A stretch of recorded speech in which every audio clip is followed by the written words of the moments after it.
So చట్టపరంగా ఎలాంటి చర్యలు అనేవి వర్తిస్తాయి అంటారు? చట్టపరంగా ఏంటంటే ఇది యాక్చువల్గా మనకు బిఎన్ఎస్లో రీసెంట్గా 111 సెక్షన్ అనేది కూడా పెట్టారు. It is an organised crime.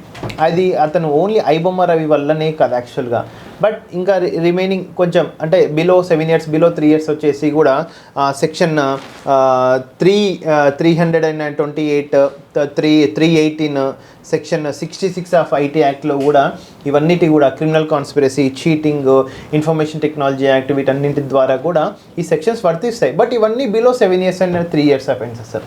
Definitely ఇప్పుడు ఆయనకి ఇప్పుడు కాకుండా ఒక 2 నెలలు అయినాక అంటే 3-4 నెలల తర్వాత బెయిల్ వస్తుంది.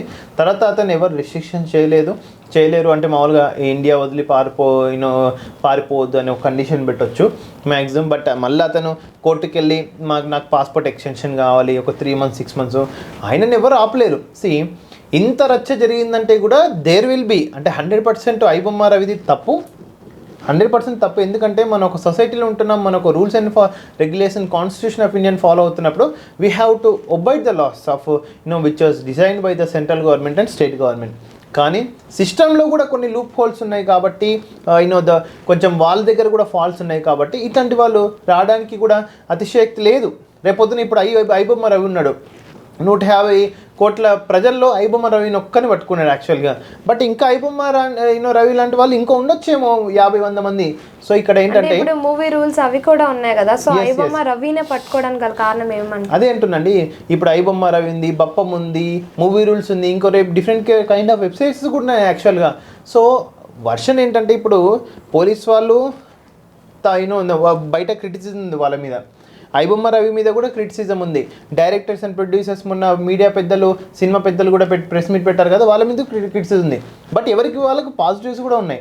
ఇప్పుడు పాజిటివ్స్ అండ్ మీడియాస్ నెగిటివ్స్ చర్చించుకుంటే పోలీస్ వాళ్ళ పాజిటివ్ వచ్చేసి డెఫినెట్గా వాళ్ళ యొక్క సిటిజన్స్ని హెచ్చరిస్తున్నారు, మీరు ఇట్లాంటి మూవీస్ చూడడం వల్ల మీ యొక్క డేటా వాళ్ళకి లీక్ అవుతుంది, సో మీరు ప్రమాదంలో పడతారు. సినిమా ఇండస్ట్రీ వాళ్ళు ఏమంటున్నారు, మేము కోట్లు పెట్టి సినిమా చూస్తున్నాము, మాకు క్లాస్ అవుతుంది వాళ్ళ వర్షన్. అండ్ వాళ్ళు కూడా పోలీసు వాళ్ళకు ఇద్దరు కలిపి ఒకటే మాట చెప్తున్నారు, ఐబొమ్మ రవి ఏంటి మేము 1000 రూపాయలు పెట్టి టికెట్ చూడలేము, ఇంకొక 2000 పెట్టి పాప్కార్న్ కొనలేము, కాబట్టి we need a clean free cinema cost. ఇవన్నీ వాళ్ళ వర్షన్. బట్ నేనేమంటున్నానంటే ఇక్కడ సినిమా వాళ్ళు, ఇండస్ట్రీ వాళ్ళు కూడా చెక్ చేసుకోవాలి, మీరు ఎందుకు రేట్స్ పెంచిండ్రు 700 రూపీస్ ఆర్ 1500 రూపీస్. అండ్ ఇంకోటి, సినిమా ఇండస్ట్రీ చలనచిత్ర రంగంలో మొన్న ప్రెస్ మీట్లో కలిసిన 10 మందే కాదండి సినిమా ఇండస్ట్రీ అంటే, మూవీ ఇండస్ట్రీ అంటే దాదాపు 1 లక్షలాది మంది వర్క్ చేస్తున్నారు. 100 మంది అంటే 99 members are below poverty line. ఆర్టిస్టులు కానీ, జూనియర్ ఆర్టిస్టులు కానీ, అదేంటిది మేకప్ మెన్లు కానీ, కెమెరామెన్లు కానీ, వెనకిలా హిడ్డెన్ వర్కర్స్, వాళ్ళందరికీ కూడా తిండి పెట్టేటోళ్ళు, క్యారవాన్ క్లీన్ చేసేటోళ్ళు, వాష్రూమ్స్ క్లీన్ చేసేటోళ్ళు ఇవన్నీ కూడా సినిమా ఇండస్ట్రీలో హ్యూమన్ రిసోర్సెస్. వీళ్ళందరూ సరే ఇప్పుడు మన బాహుబలికి 100 కోట్లు ప్రాఫిట్ వచ్చింది, దాన్ని ఎంతమందికి మీరు అంటే 99 మెంబర్స్ వర్కర్స్కి మీరు షేర్ చేసినా లేదా, ఇవన్నీ కూడా సోషల్ ఎకనామిక్ ఈక్వేషన్స్ కూడా వస్తాయి. వీటన్నిటిని డిస్టర్బ్ అయ్యి ఐబొమ్మ రవి లాంటి తయారై ఉండొచ్చు. అదే నువ్వు బాహుబలికి వచ్చిన ప్రాఫిట్ని నిజంగా ఇప్పుడు సొసైటీలో ఉన్న పూర్కి నువ్వేం పెట్టొద్దు, సినిమా ఇండస్ట్రీలో ఉన్న పూర్కి పెట్టు. డెఫినెట్గా నీకు ఒక ఎథికల్గా ఉండి ఐబొమ్మ రవికి వానికే సిగ్గు అవుతుంది వాడికి ఒకవేళ సినిమా హ్యాక్ చేస్తే. అంటే ఇలాంటి అన్ఈక్వల్ ఈక్వేషన్స్ డిఫరెంట్ మూవీస్లో ఉన్నాయి కాబట్టి ఇట్లాంటి వాడు ఇప్పుడు వచ్చిన అరెస్ట్ చేసి రేపు పొద్దున్న బెయిల్ వస్తారు, మా అంటే వాళ్ళు ఉరి శిక్ష చేస్తారు, ఎన్కౌంటర్ చేస్తారు, ఇంకేదో మన ప్రొడ్యూసర్ గారు అన్నట్టు ఎన్కౌంటర్ చేస్తారు, ఇంకేమైనా బిన్ లాడెన్ లాగా అని తీసుకుపోయి సముద్రంలో కలుపుతారో. చట్టం ఇష్టం, దేశం ఇష్టం. కానీ మన మోటో ఏంటంటే ఇట్లాంటి ఐబొమ్మ రవి లాంటి వాళ్ళను ఇంకా ఫ్యూచర్లో ఏ విధంగా మనం అడ్డుకోవాలనేది కూడా ఒక ఎథికల్ సైడ్ నుంచి ఆలోచించుకుంటే అటు విన్ సిచ్యువేషన్, సినిమా ఇండస్ట్రీకి ప్రాఫిట్ ఉంటుంది, ఇట్లా పీపుల్స్కి కూడా ఈ సైబర్ సెక్యూరిటీ హ్యాకర్స్కి వాళ్ళు గురిగారని నా ఒపీనియన్. అంటే మొన్న మనం చూసుకున్నట్టయితే ప్రెస్ మీట్లో ఎన్కౌంటర్ చేయాలి అని చెప్పి ఒక ప్రొడ్యూసర్ సి కళ్యాణ్ అనే ఆయన అన్నారు. సో అలా అనడం కరెక్ట్ అంటారా? ఇప్పుడు ప్రొడ్యూసర్స్ అన్నాడు, ఇప్పుడు మీకు ఆర్టికల్ 19 ప్రకారం మీరు ఏదన్నా మాట్లాడుకోవచ్చండి. అదేంటిది ఆయన ఎన్కౌంటర్ చేయవచ్చు, ప్లస్ ఆయన ముక్కలు నరకండి అనవచ్చు, ఏదన్నా అనవచ్చు. కానీ కొన్ని అగెనెస్ట్ మరి అంటే కొన్ని రిలీజియస్ హట్ కాకుండా, పర్సన్స్ హట్ కాకుండా, క్యాస్ట్ హట్ కాకుండా మాట్లాడాల్సి వస్తుంది. ఒకవేళ అది మితిమీరితే మాత్రం చట్టం కూడా తన పని తాను చేసుకోపోతుంది. అది ఎవరైనా, ప్రొడ్యూసర్ అయినా, డైరెక్టర్ అయినా, ఇంకేమైనా పోలీస్ ఆఫీసర్ అయినా, ఎవరైనా అంతే. అంటే ఇప్పుడు ప్రజలు ఏమంటున్నారంటే రవి అనే ఆయన మాకు దేవుడు లాంటి వాళ్ళు అని చెప్పి, సో దాని గురించి మీరు ఏం మాట్లాడతారు? నిజంగా అండి, ఇప్పుడు ప్రజల వర్షన్ నేను అదే అంటున్నాను, ఒక్కొక్కరికి వాళ్ళకి పాజిటివ్ వర్షన్స్ ఉన్నాయి, ఎవరికి వాళ్ళకి నెగిటివ్ వర్షన్స్ ఉన్నాయి. ఈవెన్ ఐబొమ్మ రవి కూడా పాజిటివ్ వర్షన్ ఉంది, నెగిటివ్ వర్షన్ ఉంది. ప్రజలకు కూడా పాజిటివ్ వర్షన్, నెగిటివ్. అదే ఇప్పుడు దేవుడు, మీరు ప్రజలు దేవుడు అంటున్నారు కదా, అదే సైబర్ క్రైమ్లో ఈ ఐబొమ్మ దాంట్లో ఇప్పుడు బెట్టింగ్ యాప్స్ ఉన్నారు, వాళ్ళు దేవుడు అన్నమనండి.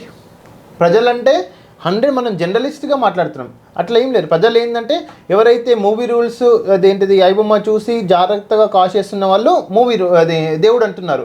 మిగతా దాంట్లో మూవీ రూల్స్ చూసి బెట్టింగ్ యాప్స్ ప్రమోట్ అయ్యి అంటే బెట్టింగ్ యాప్ టెంప్ట్ అయ్యి దాన్ని క్లిక్ చేసిన వాళ్ళు దయ్యం అంటున్నారు. అంతేగాని ఇప్పుడు దేవుడు దయ్యం అనుకుంటే వీనికి పోయిన లక్షలు కానీ వేలు కానీ మళ్ళీ రిటర్న్ రావు కదండి.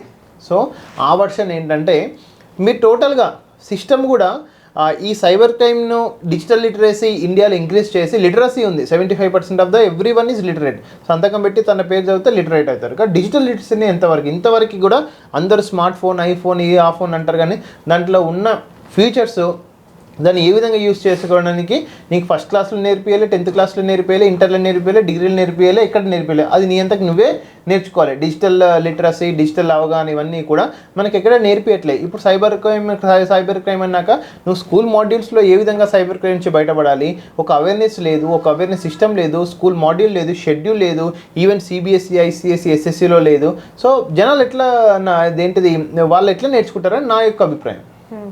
సో ఇప్పుడు మనం చూసుకున్నట్టయితే ఇప్పుడు ఎవరైతే ప్రజలు ఉన్నారో వాళ్ళు అంటున్నారు ఏంటంటే, సో ఇంత భారీ బడ్జెట్తో ఎందుకు మూవీస్ తీయాలి, తక్కువ బడ్జెట్లో తీసి హీరోస్ కూడా తక్కువ ఇస్తే బాగుంటుంది కదా అని చెప్పి. నేను అదే అంటున్నాండి, నేను హీరోకు ఆయన రేట్ తగ్గించమన్నట్లే. నువ్వు వచ్చిన ప్రాఫిట్లో మీ కార్మికులను అదేంటిది అప్లిఫ్ట్ చేసుకో.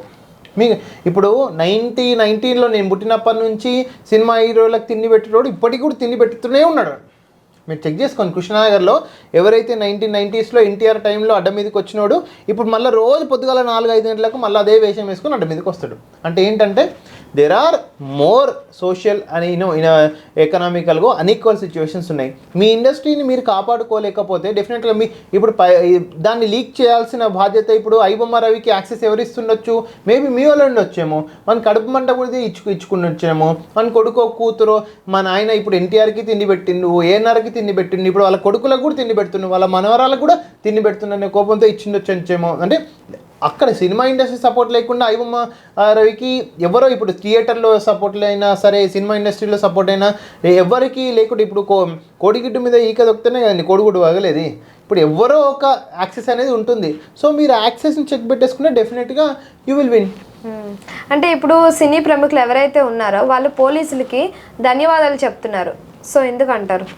నేను 100% ధన్యవాదాలు చెప్పొచ్చు, షాలోలు చెప్పొచ్చు, దండలు చెప్పొచ్చు, నథింగ్ విల్ హ్యాపెన్. కానీ నేనేమంటున్నానంటే సినిమా ఇండస్ట్రీ అంటే మళ్ళీ జర్నలిస్ట్గా మాట్లాడకండి. మొన్న మీడియా ముందు 5 ఫేస్లే సినిమా ఇండస్ట్రీ కాదు, వెనుకల లక్షలాది మంది ఉన్నారు. యాక్చువల్గా పొద్దుగాల అసలు వాటి సినిమా ఇండస్ట్రీ వాళ్ళ గతి స్థితులు ఏంటంటే అన్నపూర్ణ స్టూడియోస్ దగ్గర పొద్దుగాల 5 గంటలకు వెళ్తే వాళ్ళ గతి స్థితి ఉంటుంది.